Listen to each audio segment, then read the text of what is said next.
Hello, everybody. Suzanne Kellner-Zinck, Donnie Verson's Hypnosis here to talk to you about what can go wrong when your communication doesn't go the way it needs to. Communication is so important. So many arguments, so many fights, so many things could be, shall we say, not happening if we would only learn how to communicate appropriately. And there's different ways to really understand, feel, look at, hear the communication as it comes through. Because indeed, each of us learns in a different way. Now, I've had arguments with professors regarding the whole idea of visual, auditory, kinesthetic learners. And I'm here to tell you, as a hypnotist, most especially non-linguistic programming person, that they exist. I use them in my practice. And I can tell you that when I was married, a lot of the problems were because I was speaking in visual terms and he was speaking in kinesthetic, touchy-feely terms. And we were cross-talking one another. Not to mention the fact that kinesthetics tend to be slower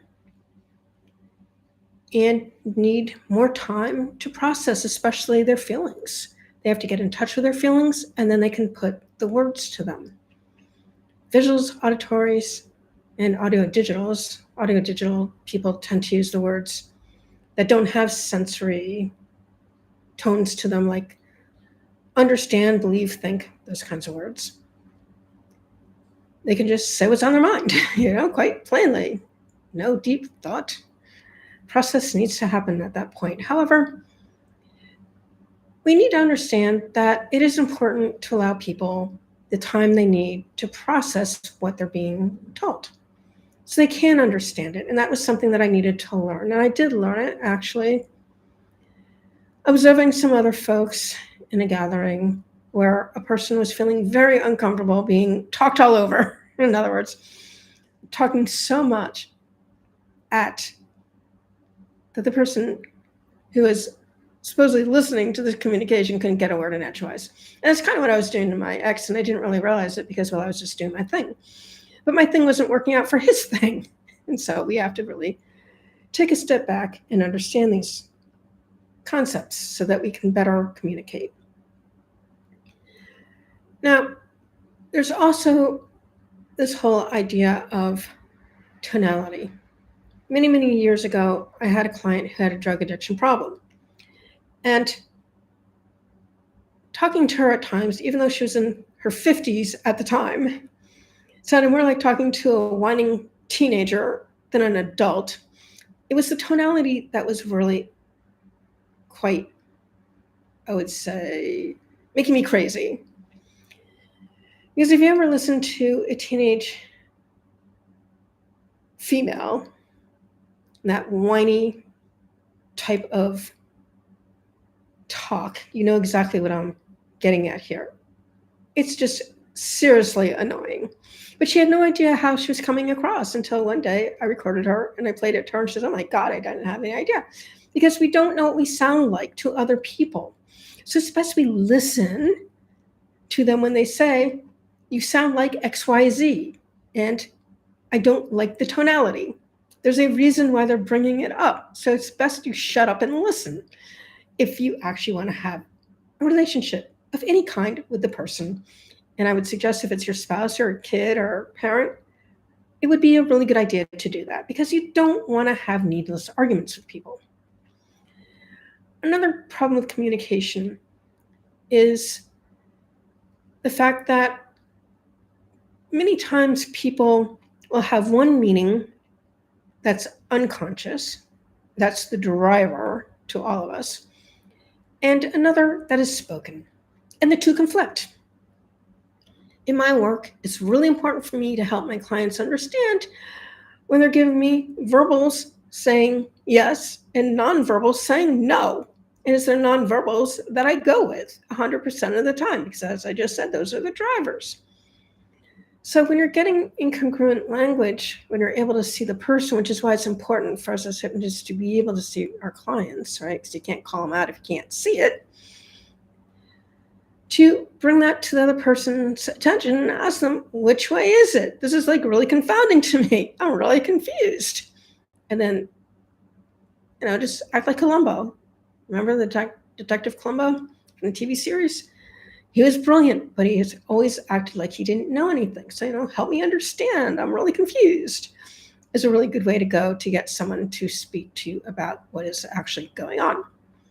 It is a method I use a lot with my clients. Trust me on that one. And it works 100% of the time. Another problem with communication is projection. And this happens a lot when you have people who have had a lot of emotional problems of their own, and they take their stuff and they'll project it onto another person. Now, sometimes it could be where they're really just trying to be nice. This happens all too often in the world of mental health, so far as I am concerned.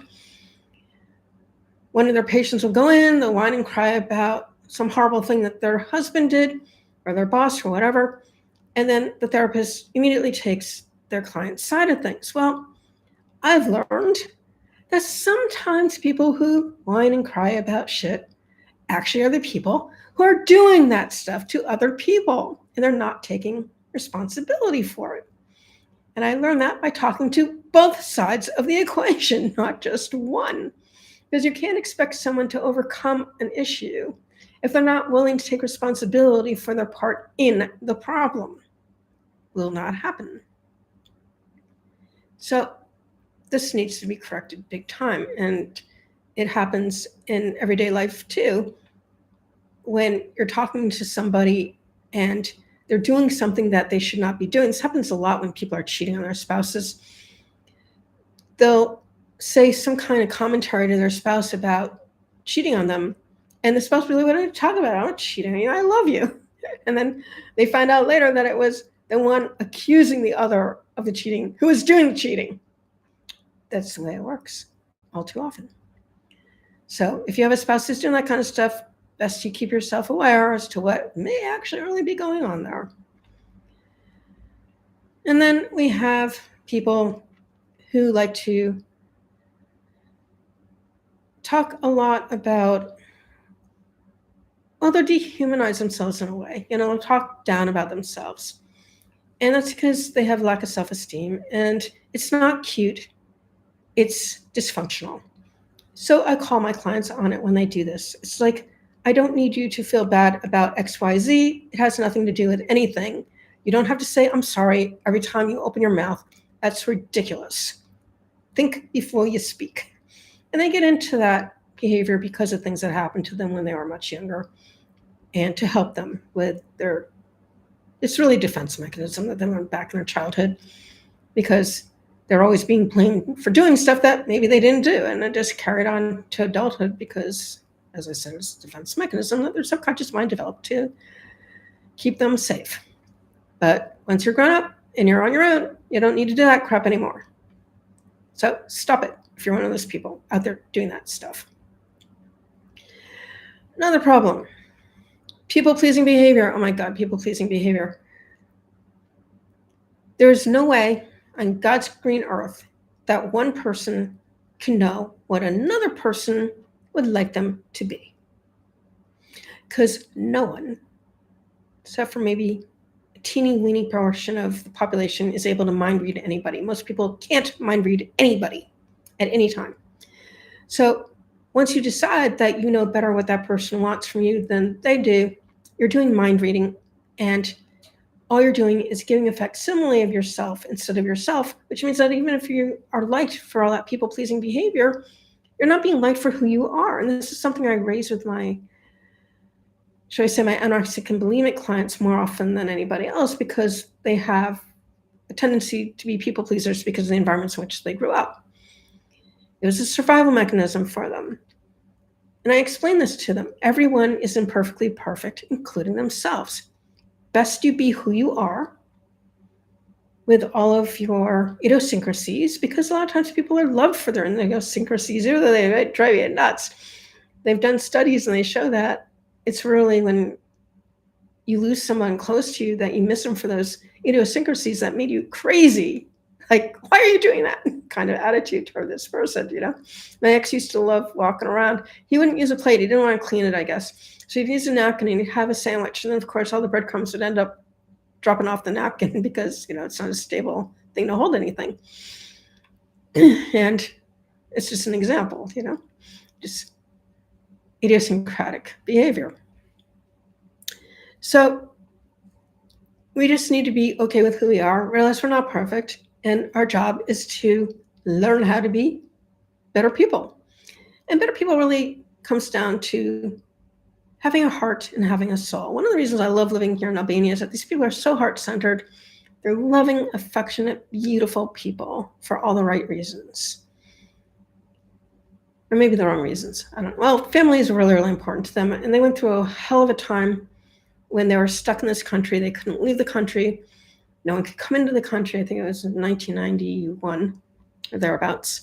And, you walk around here, it's the safest place in the world. I saw a beach bar go up from the point where they were putting the cement blocks into the sand, and they put the boards over it, and then they built it up from there. They left all their construction materials, all their tools, everything right there on the beach. No one touched one thing. The entire 6 weeks that thing was being built. Nothing. So they are here. People can leave their cell phones out. No one cares. No one's going to touch anything unless they return it to you. So let us be more thoughtful in how we're communicating, how we're receiving the communication. And if you're not understanding something that a person is saying, or if a person is talking too quick, which I tend to talk really fast normally, it's okay to say, hey, I lost you. Could you go back a few sentences and say it a little bit slower? I have a poet friend of mine who would do that to me all the time. And I loved it. She was being responsible. She didn't blame me for talking fast. She just said, hey, I'm really interested in what you have to say. Could you just bring it back about 3 sentences so I can catch up to you? Because I really want to hear what you say. It's a really nice way to say to me, I care about what you have to say, and I need to slow down. Really, really good. So if you want to have less arguments, be able to talk to people better, be more thoughtful about what you're saying. And if you're not understanding something or something doesn't sound right to you, question it.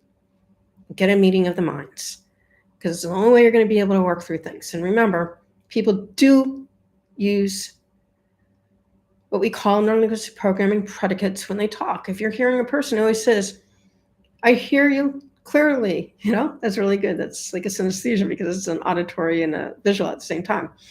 But a lot of times people will say, I hear you, or it's crystal clear. They're talking in those predicates of audio and visual.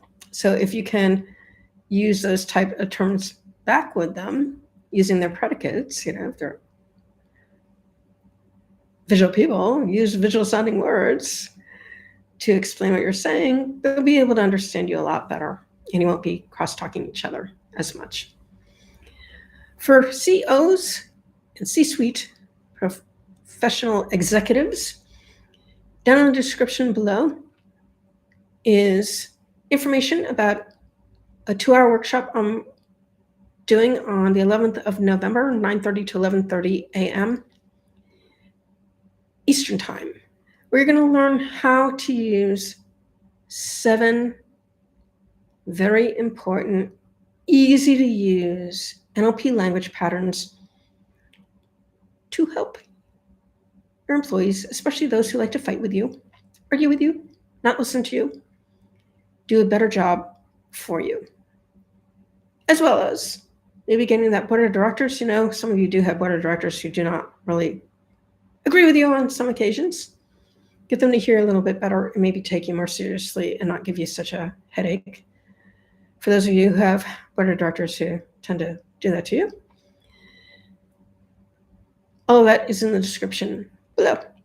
As always, I thank you for spending your time with me. Till next time. Bye-bye.